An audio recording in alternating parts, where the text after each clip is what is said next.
Doctor ortho Ayurvedic oil और capsule, अब दर्द भी घुटने टेकेगा। कोल इंडिया की पहली महिला डिस्पेंसरी बिलासपुर में शुरू। SECL बिलासपुर में महिलाओं की 14 सदस्यीय मेडिकल टीम, डॉक्टर से फार्मासिस्ट तक महिला स्टाफ की पूरी टीम।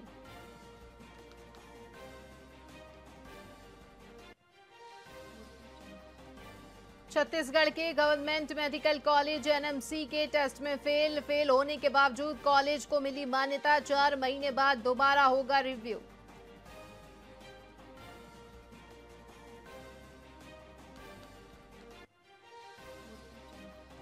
बीजापुर के जंगल में नक्सलियों ने किया प्रेशर IED ब्लास्ट। एक नाबालिग समेत 3 ग्रामीण हुए घायल। पैर और चेहरे पर आई गंभीर चोटें।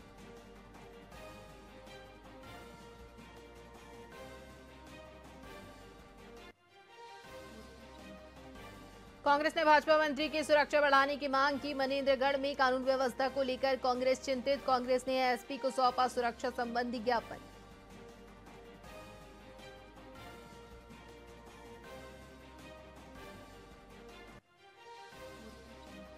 एम्स रायपुर में भीष्म क्यूब का हुआ उद्घाटन। स्वास्थ्य मंत्री ने किया चलता फिरता अस्पताल लॉन्च। आपदा में उपयोगी होगा अत्याधुनिक भीष्म क्यूब।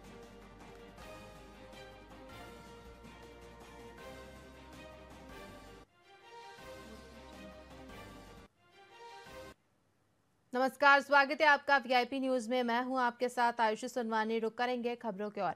मुंगेली पुलिस ने एक बड़ी कार्रवाई करते हुए फर्जी व्यवसायी बनकर ठगी करने वाले अंतर्राज्यीय आरोपी को गिरफ्तार कर लिया है। बता दें कि आरोपी अर्जुन एक्का ने साल 2022 में कैरी बैग सप्लाई के नाम पर एक व्यक्ति से लगभग 1.5 लाख रुपए की धोखाधड़ी की थी और फरार हो गया था, जिसके बाद पुलिस अधीक्षक भोजराम पटेल के निर्देश पर साइबर सेल और थाना सिटी कोतवाली की टीम ने तकनीकी साक्ष्य के आधार पर उड़ीसा के सुंदरगढ़ से आरोपी को गिरफ्तार किया। वहीं पूछताछ में आरोपी ने अपराध स्वीकार कर लिया। फिलहाल आरोपी को न्यायिक हिरासत में भेज दिया गया है। कोतवाली में 25 फरवरी 2022 को अर्नब सत्यपाल नाम के प्रार्थी ने आगे बताया था कि इंटरनेट के माध्यम से गणेश इंटरप्राइजेस से कैरी बैग मंगाने के नाम पर 1,61,000 रुपए की ठगी की गई है। 3 साल से आरोपी की पतासाजी की जा रही थी, लेकिन कोई लोकेशन नहीं मिल पाता। लेकिन बीती रात दरमियान वो अर्जुन एक्का आलापक्का क्रींच केला नाम के एक आरोपी का पता कोतवाली पुलिस को मिला। इस पर की तत्काल टीम रवाना करके उसे गिरफ्तार किया गया है और अभी रक्षा में लेकर पूछताछ करने पर और इसमें जो नाम बताए गए हैं जिसके लिए अग्रिम कार्रवाई की जाएगी। और जो प्रकरण कोतवाली में दर्ज किया गया था वो 128/2022 420-34 के तहत IPC के तहत विधिवत गिरफ्तार कर रिमांड में लिया गया। प्रख्यात कथावाचक पंडित प्रदीप मिश्रा श्रावण महीने में कोरबा जिले के कुदूर मालम में से भगवान शिव की महिमा का बखान कर रहे हैं। उन्होंने चौथे दिन कथा में कहा कि भगवान शिव के दरवाजे पर आकर ही लोगों को शांति, दिशा और सफलता मिलती है। उन्होंने ये भी बताया कि सावन सोमवार का विशेष महत्व इसीलिए है क्योंकि इसी दिन देवी लक्ष्मी को महालक्ष्मी का नाम शिव से मिला था। पंडित प्रदीप मिश्रा की कथा के स्थल में समिति व्यवस्था की गई है और सुनने की इच्छा रखने वाले अनंत इस बात को ध्यान में रखते हुए कोरबा के महानदी कॉम्प्लेक्स में डॉक्टर नागेंद्र नारायण शर्मा ने प्रोजेक्टर से लोगों को कथा श्रवण कराने का जिम्मा लिया है। पूजा पाठ के साथ लोगों ने कथा सुनी।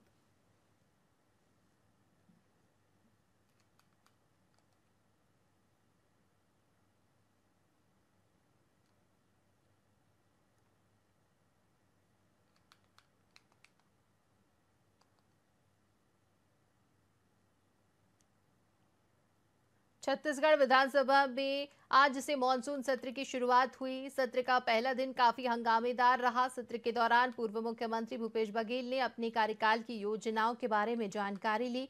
इस दौरान उन्होंने सीधे मुख्यमंत्री विष्णुदेव साय से सवाल किया कि हमारी कार्यकाल के दौरान कितनी योजनाएं अभी चल रही हैं, जिस पर CM ने जवाब भी दिया। वहीं पूर्व मुख्यमंत्री भूपेश बघेल के बयान के बाद कृषि मंत्री रामविचार नेताम ने पलटवार किया है। उन्होंने कहा कि ये उनकी योजना थी, हम उनकी योजना को क्यों ढोते रहे।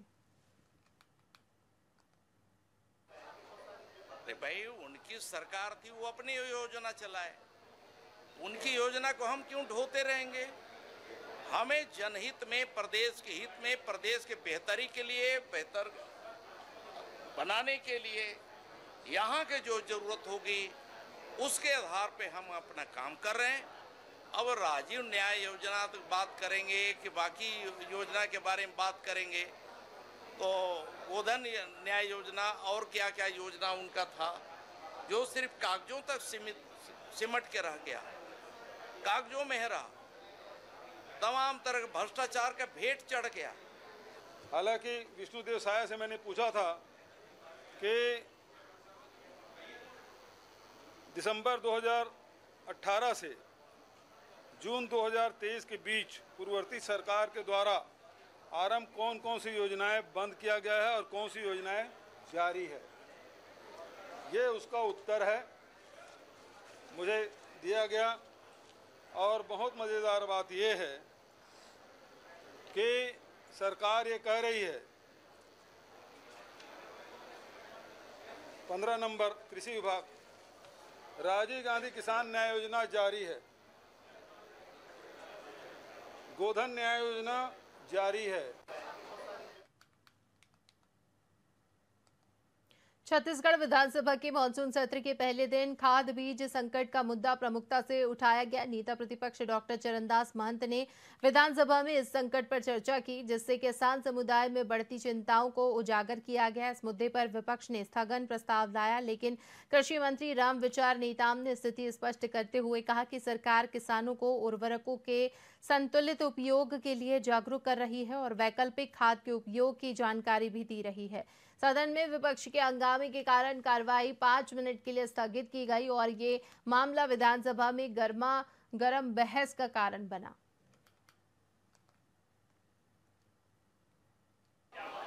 देखिए, पूरे छत्तीसगढ़ में खाद की बहुत ज़्यादा कमी है, बीज की बहुत ज़्यादा कमी है, और जो भंडारण अप्रैल में होना चाहिए और पर्याप्त मात्रा में होना चाहिए, उसको भारतीय जनता पार्टी की सरकार जानबूझकर किसानों को उत्पादन को कम करने के लिए डीएपी को रोक रही है। मैं समझता हूं कि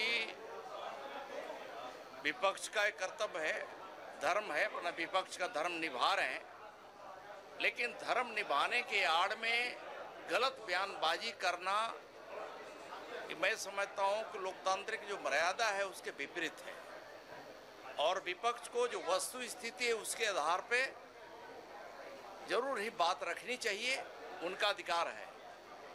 मैं पूरे सत्यता के साथ मैं अपनी बात को, शासन का जो पक्ष है, जमीनी स्तर में जो उर्वरकों की जो भंडारण है और उनका जो वितरण है उसको लेकर के वक्तव्य दिया है। और हम ये भी कहना चाहूँगा कि पिछले साल की तुलना में आज के तिथि में जितने पिछले साल हमने उर्वरक और बीज का वितरण किया था, उससे कहीं अधिक वितरण और भंडारण हमने अभी तक किया है। देखिए, पूरे छत्तीसगढ़ में खाद फूलगोभी की फसल में हुए नुकसान की शिकायत लेकर बेमेतरा जिले के ग्राम सेमरिया, कंदई, सोन चिरैया और हाट रांका के किसान कलेक्ट्रेट कार्यालय पहुंचे। किसानों ने बताया कि उन्होंने लीलाधर ओम प्रकाश राठी कृषि दुकान से बीज एजेंट डाकवर वर्मा के माध्यम से नामी कंपनी का गोभी बीज खरीदा था। किसानों ने इस मुद्दे की जानकारी दुकान संचालक और कंपनी को दी, जिसके बाद कंपनी के कर्मचारी और विशेषज्ञों ने जांच की और फसल क्षति के मुआवजे की बात कही, लेकिन किसानों का कहना है कि उन्हें गुमराह किया गया। किसान अब दूसरी बार कलेक्टर से मुलाकात करने पहुंचे हैं और मुआवजा दिलाने की मांग कर रहे हैं। उनका कहना है कि यदि उनकी समस्याओं का समाधान नहीं होता है तो वे और अधिक सख्त कदम उठाने के लिए मजबूर होंगे।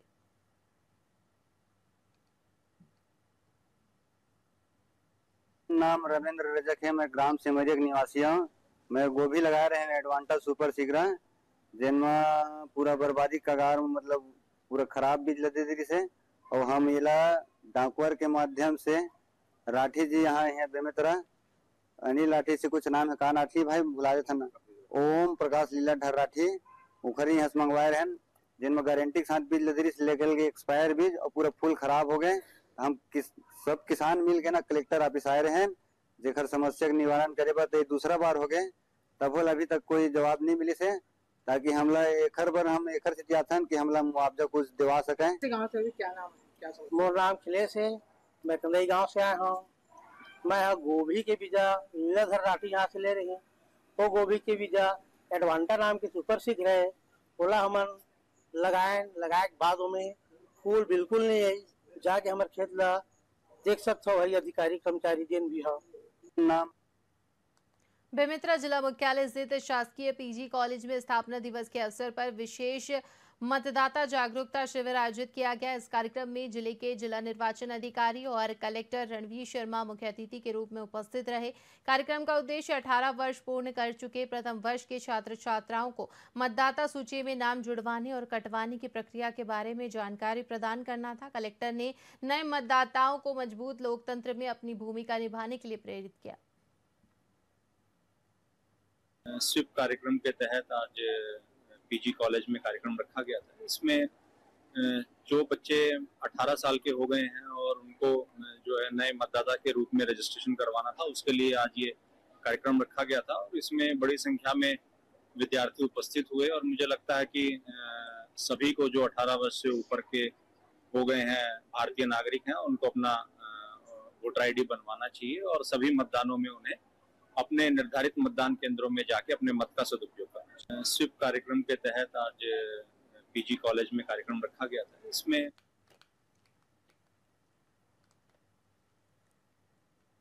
इसी के साथ खबरों में फिलहाल इतना ही। बने रहिए वीआईपी न्यूज के साथ। मुझे दीजिए इजाजत। नमस्कार।